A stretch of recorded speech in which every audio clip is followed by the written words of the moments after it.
Maybe it's the internet connection. Also, yeah, true. Could be. Okay. I didn't do the group project this week because I was, this week was crazily hectic. I just had a lot of students and a lot of things to do, and I printed out some materials, and where did he go? Yeah, So you said and some connection. Maybe I'm sure he'll come back in a minute. yeah, and I just printed out some materials, and because I cannot read through PDF books, ebooks, so I needed to print them out, and today I have started seriously just reading, studying. Okay. And the funny thing, yeah, it's funny that I want to take part in, I want to take the exam in June. I think I have the false self-confidence, but I'm a teacher, and I think as a teacher I can do pretty much well. So yeah, I think if you do some of the exam practices, that gives you some idea, the individual ones, that gives you some idea of how well you're doing. I think partly until you try the exam, you never get a feeling for how near you are or aren't to doing it. And some people put that off for ages. And if you can do the projects, it's great, but not everyone can manage the time or the system to make the projects work. So, and this week and 2 of the other weeks, the projects are very self-contained. So in fact, if you get the time to work on this area, you can go and look at what the project task was, try it on your own, and there will be keys. Once people have, I don't know if you saw, hello Kate. Hello. Hiya. There will be keys. Hello.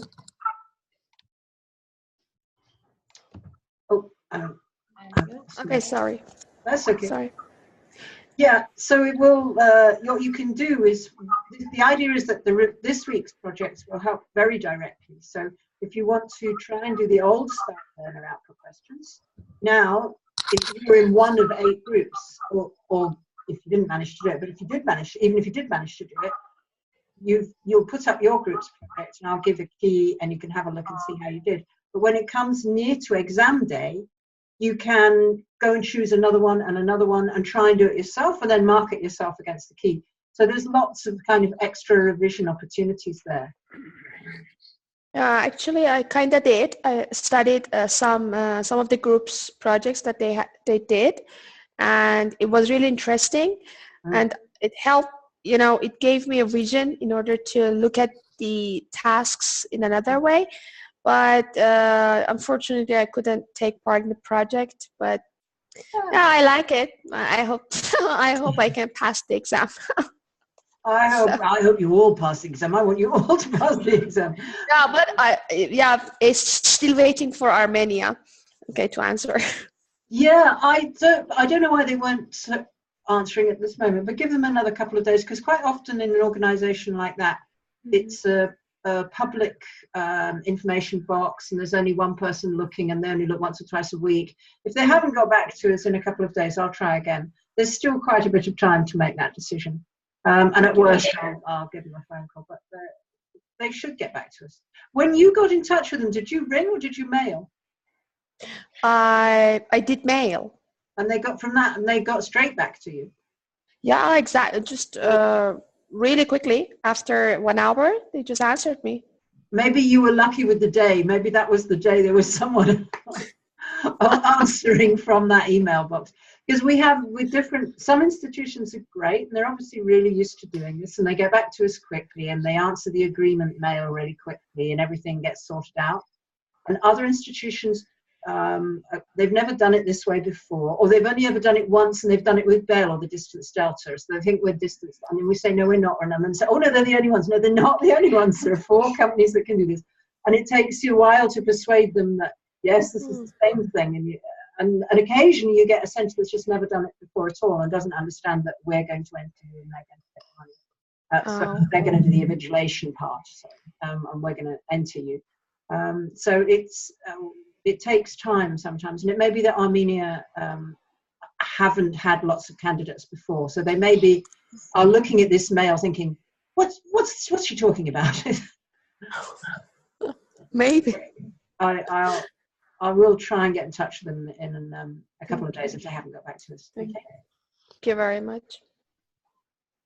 Hello guys, how are you? Hello, Thakwan. Nice to see you after all this time. The two Tatwans here. Hello. Is there? That one? Yeah, one from mobile phone and one from PC. Okay, good. Oh, at least you managed to connect in the end. Yeah, he's compensating for the sessions that he was absent. I'm using my phone number in order just to use the camera, by the way, because the PC doesn't have a camera and the sound is not very clear from my mobile phone. So I use both. Okay, So well, we can hear you. What are you talking about? What are you talking about? Mary was talking about not being able to. I never know whether should I call you Zara or should I call you Mary when you've got your Mary. Call you Mary.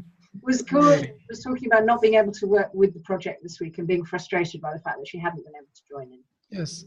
Is it like the project or the project in this week 2? Is it like like the exam B? It's that exam B is different. Exam B is something you do individually and upload, and each week it's something different.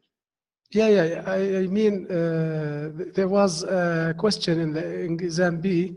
It was about just how to assist a text message or something like that, or how can you evaluate? What's your feedback about this message? I think question in project for this week is like similar to that question which comes in the exam. Last week, the project and the exam were similar because the project was about grammar and the individual exam practice was focusing on language analysis. This week, the individual exam practice is quite different. It was on the paper 1 task 3 and the issues section in paper 2. So it was a very different style of individual exam practice. But the projects were about looking at things learners have written, working out what the strengths and weaknesses are. And that's something you'll do in next week's exam task, and it's part of paper 1 task 4. But we got you to do some old style ones because they are more complicated and bigger, and the one that you actually do in this new version of the exam is more directed and simpler to do. So we figure if you can do the big ones in the projects, then you should find the exam one fairly easy, and that should feel nice. Yeah, that's the idea. So do you recommend some resources or some books in order just to master this kind of questions? Because I think it's more complicated than the questions that we've seen before. It's just because there is something which is so-called depth. We have to master this in order just to cover every single piece of information in order just to give the depth of the exercise. So we need, If you're talking, so I think you're talking about paper 2 task 3, which is the big issues paper question in paper 2 that carries 5 marks. Yeah. No, I also have questions about the paper 2 task 3. Also, I mean, I have just received the feedback on my exam practice, paper 2 task 3, and the first question: what if I give some point in my answer which is not in the guideline answers? My point will not be marked. No. No. We actually standardized on your question, Kate, and parts of your answer were great, but there was part of your answer where you drifted away from what they were actually asking. So it's about really focusing on what they're asking you to talk about. And it's quite common that people do that. They start to, if there's a subject like, I don't know, if they asked you about error correction, for example, something like that, they start to look, and it says, what does the teacher think of the advantages of this technique? They start to talk about this technique, and then they start to struggle a bit for more ideas, and then they start to tell us other things about error correction that they know, but they don't actually answer the question. So I think in that task, it's a really good idea to use your highlighter pen, mark the question, and go back to it regularly. Because I think this is very common. What happened with your answer is very, very common. That some of it is a good answer to the question, but some of it, the person's sort of, they've got a bit stuck. They've thought about more ideas that are connected, and they haven't realized they've moved away from the central question. Now I see that I have just reread my answer, and I see that sometimes I was repeating the same point, but in, that's common as well. Yeah, but some points, well, just in my opinion, I didn't, like, for example,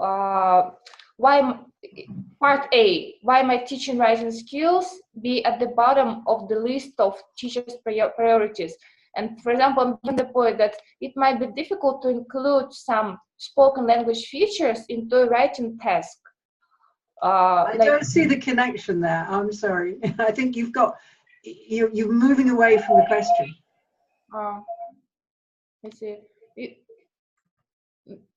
Well. And yeah, there is what they do is brainstorm a whole list of possible things. Then they mark some early test run ones, and they add a few more ideas if there are any more ideas. But yeah, eventually it comes to the point where if your answer's not on the list, no, it's not taken. But they do gather a wide range of ideas first, but you need to stay very focused on the question.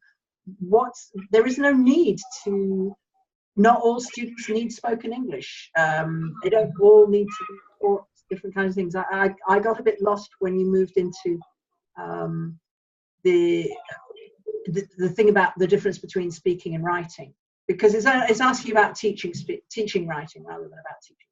Yeah. There was also the point about school examinations.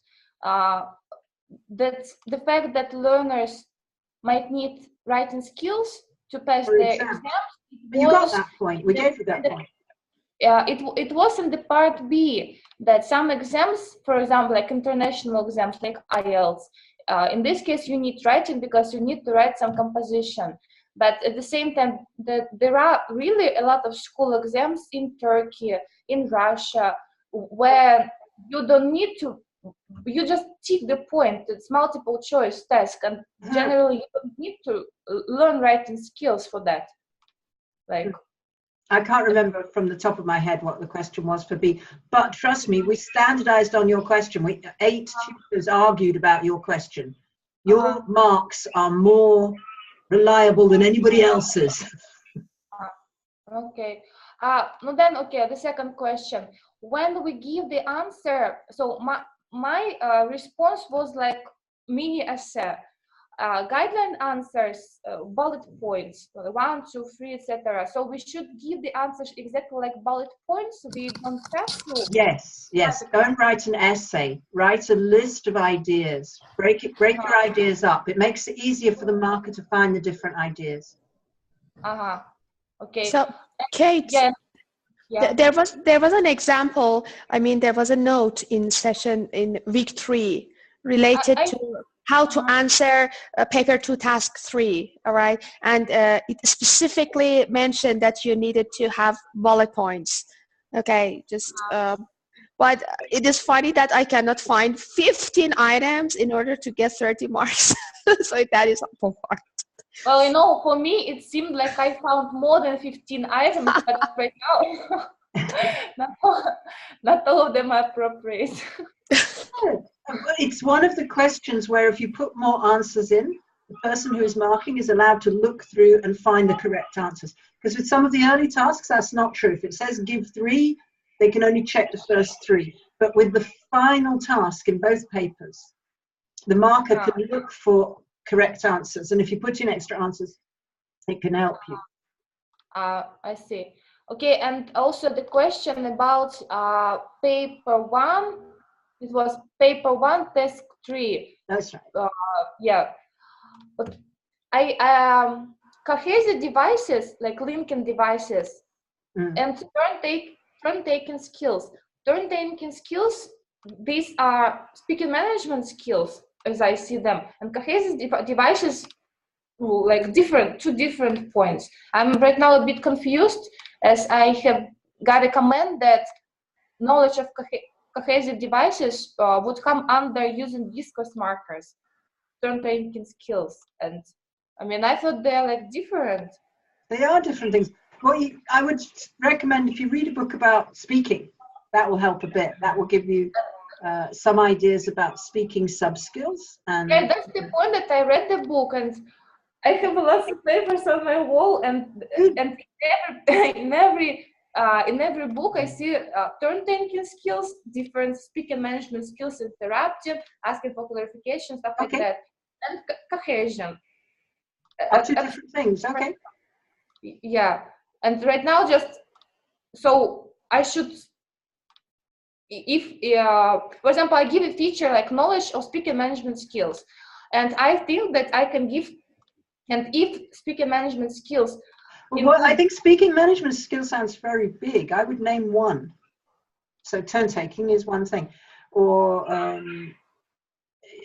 they often put things like turn taking, interrupting, negotiation on one line. So choose one of those and be clear about it. They often also put, because there's a whole group of speaking sub-skills which are when things go wrong, the kind of clarification and repair. And they often put those on a different line, because they're kind of, do you see how even now we're managing turn taking and interruptions? Those are normal skills that you always use. But you have this, that whole other set is about when there are problems and you have to work around the problems. So those are usually on different bullet points. But I would, because what you need to be able to do is give a clear example of what you said. So if you just talk about speaking management skills as a big group, then what would your example be? You need to match it up with what you said quite specifically. Can I say something? Oh. Can I say something? There was a paper from Jackson Richards, teaching listening and speaking from theory to practice. I think if you read that paper, it will help you. Now, did you see it on the module 1 links, Mary? Have I put it up? Yeah, it was. Okay. Yeah, you did in week 2 that we talked about speaking. It was Richards. Yeah.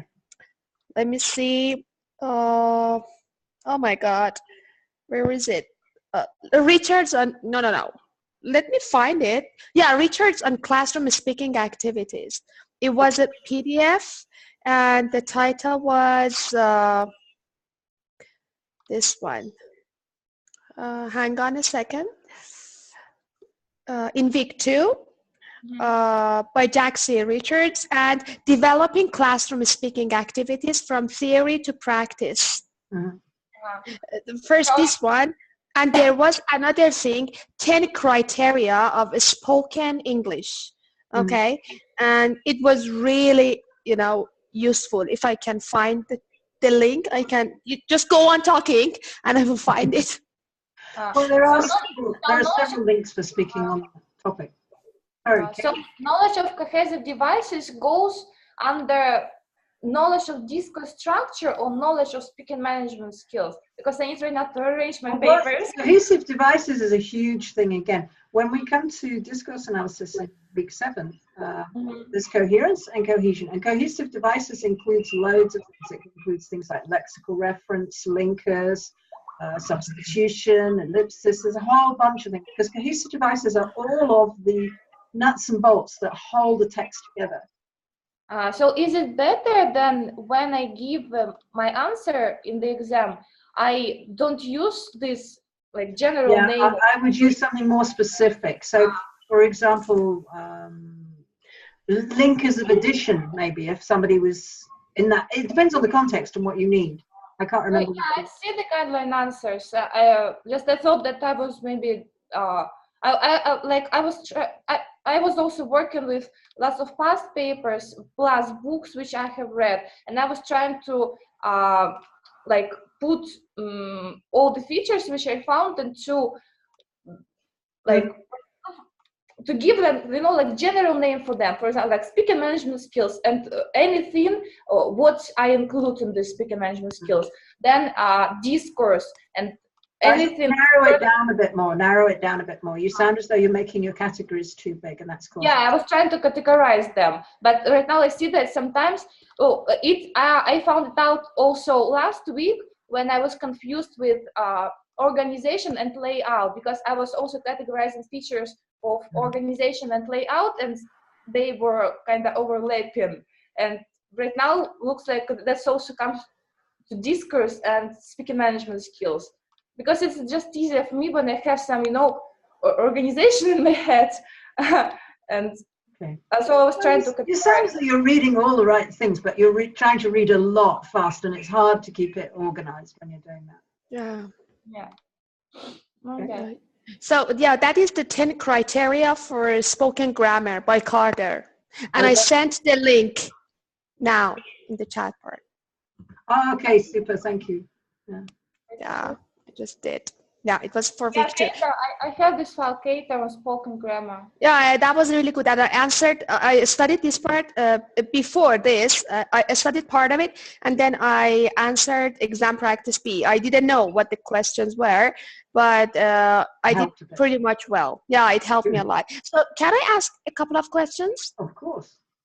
So what tasks have we covered so far? I mean, paper 1, task 1, paper 1, task 2, paper 1, task 3, paper 1, task 5, and then paper 2, task 3 only. Yes. We're only in week 3. We're only in week 3. Give us time. We're getting there. Okay, all right. So I just wanted to check with you. And today we've done how to do paper 1, task 4, because that was in the learner output session notes last week. But you haven't done the exam practice for it yet. That's coming up this coming week. So I need to read some papers about error analysis and these things for learners. I would say really, rather than reading papers about it, that one, and one of the reasons we have the project that we do this week is that one is very practical. There aren't many books to read about it.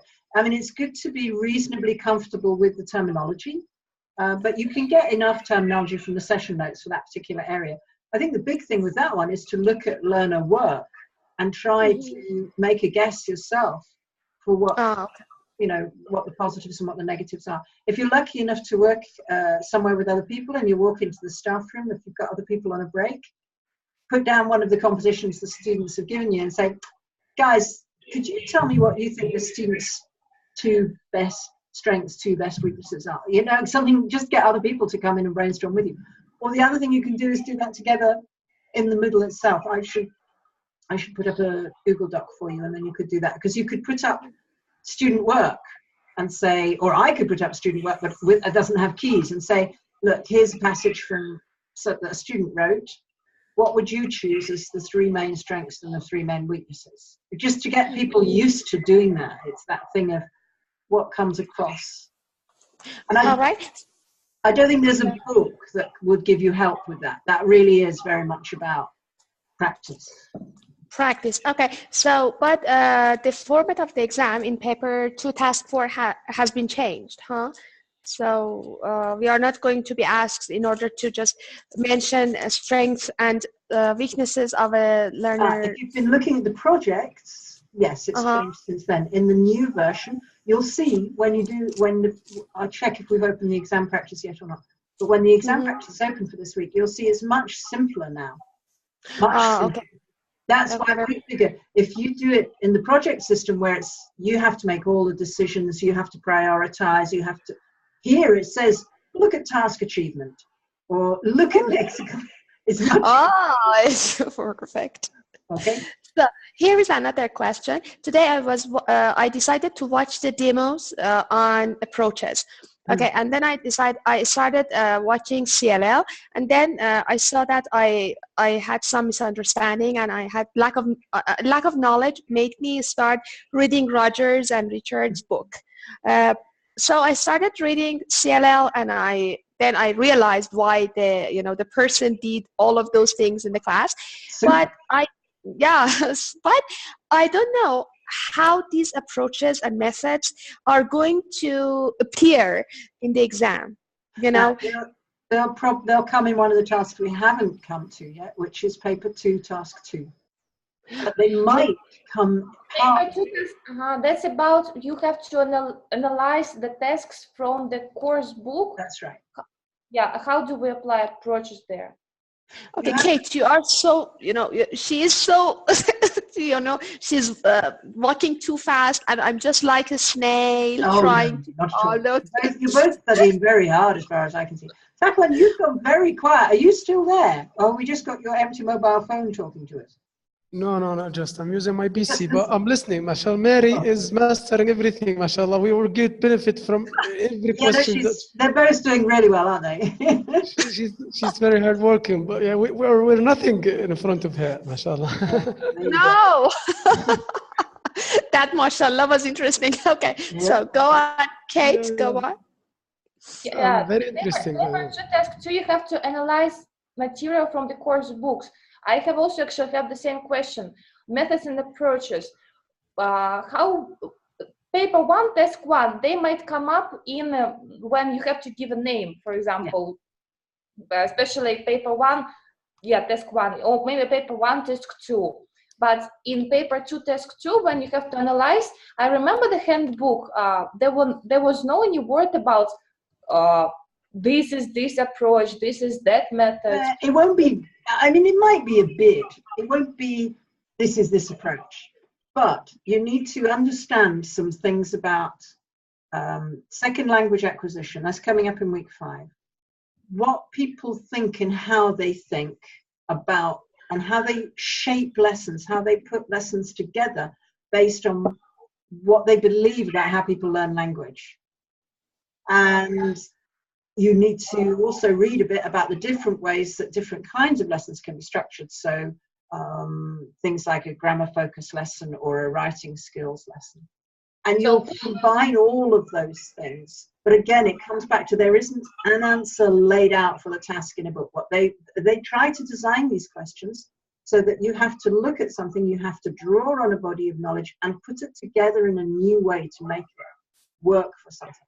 But if you understand a bit about these areas, about what second language acquisition is, how people learn languages, a little bit of psychology, a little bit, these alternative approaches, the reason those 2 books are so good, Richards and Rogers' Approaches and Methods, and the Larson Freeman Techniques and Principles, is because both of them look at an approach and say, right, what's the teacher's role? Why are they doing that? What's the learner's role? Why are they doing that? What happens first? Why is it first? What do these people believe about how a person learns languages? So you won't be able to take the whole of, whatever they say. For example, if they do that for task-based learning, you won't get a perfect task-based learning lesson that you can transfer straight into the exam answer. But if you've read those books, they've helped you to see how those things are underneath the approaches. So the idea is you can then take parts of that and apply it to what you can see in the coursebook activities. That because you've understood how things work in those examples they give in the books, that you'll be able to use some of those ideas to take through to the coursebooks. You mean like, for example, in paper 2, task 3, in the session notes, there were several topics which might come up in paper 2, task 3, like, for example, using L1 in the classroom, when and why. And for example, I can give an example. You need to use L1 in community language learning. Yes, but when you're translating. I remember variations, but sometimes I forget how. Yeah, we all do. Well, especially that one, because there's CLL and then there's CLIL, CLIL.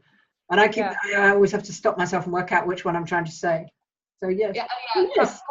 Community language learning. Okay. And also That's right. Content, CLIL. Content and language instruction. Oh, I can't remember. Integrated learning. Yeah, content and language integrated learning. Okay. Well, it says we've got 10 minutes. I'm warning you. Okay. Okay. So those books are really useful for paper 2. A lot of paper 1 is about language and systems, discourse, phonology, lexis. This week you're going to do lexis. Paper 2 is more about practical teaching methodology and applying all of it. So kind of paper 1 is much more about the technical side of analysis, and paper 2 is more about how to apply that. I was going through the notes of week 4 about concordance. Actually, I didn't understand anything. I thought for me, concordance was about subject and verb agreement in English. No. In the session notes, I don't understand this week topic really at all. Mary, have you used concordance? I've heard of it, I guess, but I'm not sure. You know, I can't say anything right now. But speaking of which, you said we are going to read about Lexis this week. You're going to work about it. You know, let me share with you my page if I can. Oh, I cannot. Why not? The other night I could share my picture with Adam. Okay, that's fine. That's fine. There is a page on the website about reading main landing page. Okay. Okay, and I went through their stuff, and I just bookmarked some of the pages, and I found the YouTube links in order to watch them, hopefully. But there are some parts like Lexis, like reading part. It was very good. In grammar part, it was written, I suggest this book. It is really good for you in this module, etc. But for Lexis, I couldn't decide which book was the most useful one for me. You know. There are, I think part of the problem is that I give a lot of choices because I always guess that people won't be able to get one particular book. So I'm trying to suggest 4 or 5 books, and any one of them would be useful for you. In Lexis, one of the books on the list is Singleton. That's good. There's one by McCarthy. That's good. That are kind of general introductions, I think. I'm trying to. Okay. All right. So McCarthy, the Vocabulary, Oxford University Press. Yeah, that's a good beginner starter one. Okay. Hang on a minute. Let me find the list myself, and I can go through. Okay. The Bauer is okay. Carter and McCarthy, Vocabulary and Language Teaching is nice and introductory. Garnes and Redman is nice and introductory.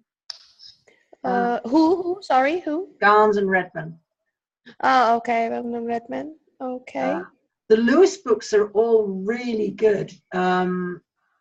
But you only need to read either the lexical approach or implementing the lexical approach. Which one? Sorry, which one? Which one? He's written 2, the lexical approach and implementing the lexical approach. It doesn't really matter which one of those you read. Oh, okay. So, but these books are for basics, Bauer, McCarthy, or Singleton. Would be a Could you maybe copy this list of books to maybe Moodle to forums? It's on the middle. Yes? We're looking on the middle. Hang on. Where? Yeah, it's in the middle. Let me just give you the I was going to try and share the page. If you click on reading, Kate. Yeah, let me share it for her. And then okay, just click on Lexis. Okay, done. Done. There you go. Mary's giving you the link. Okay. So it is. I will check now. So what is concordance? Okay. Okay, hang on. Concordance. Now I can tell you what concordance is.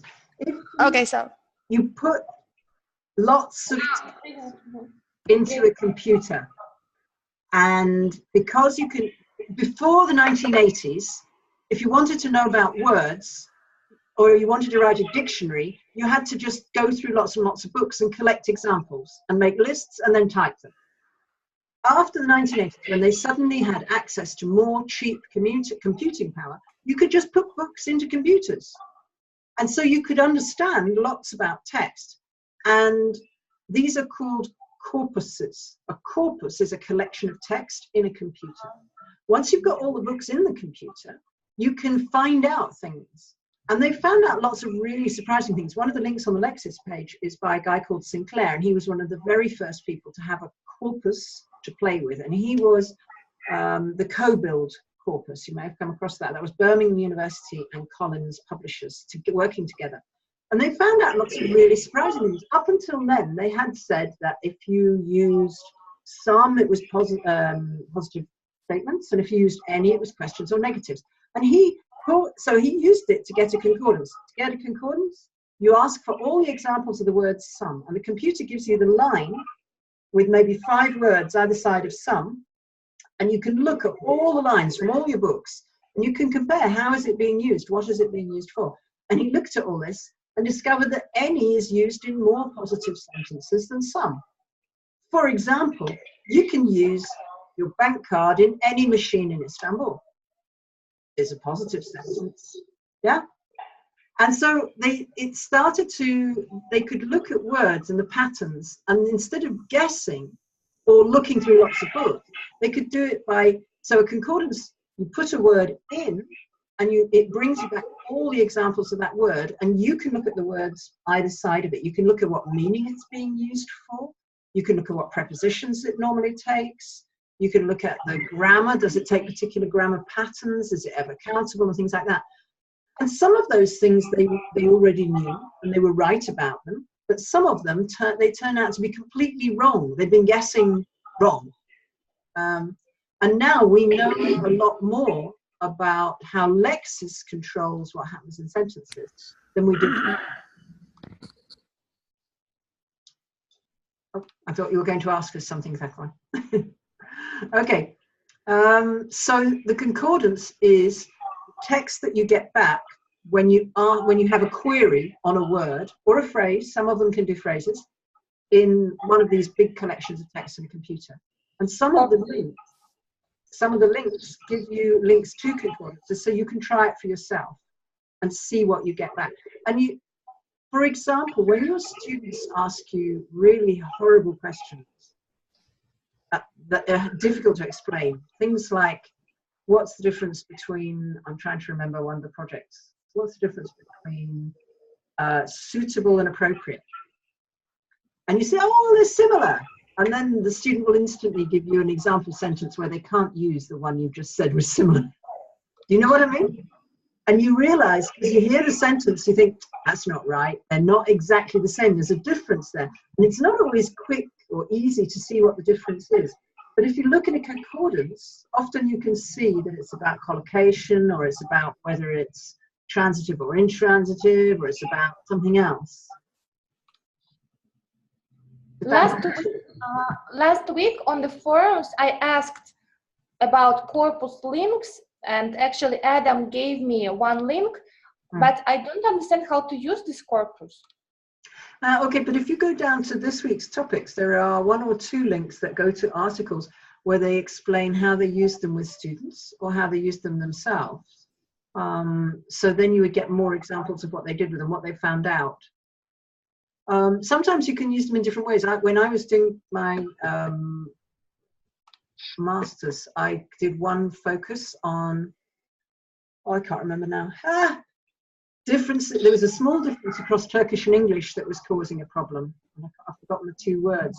And I used proper certified corpuses, but I also used Google. You can search and see what you get back and understand that the difference in the kinds of text you're getting back. There's a small difference in the way the word's being used that you hadn't seen before, just because of the volume of examples you can see. Mm-hmm. Yeah, I generally understand that corpus is a collection of words, let's say, but practically how to use it apart from extracting examples, like from the dictionary.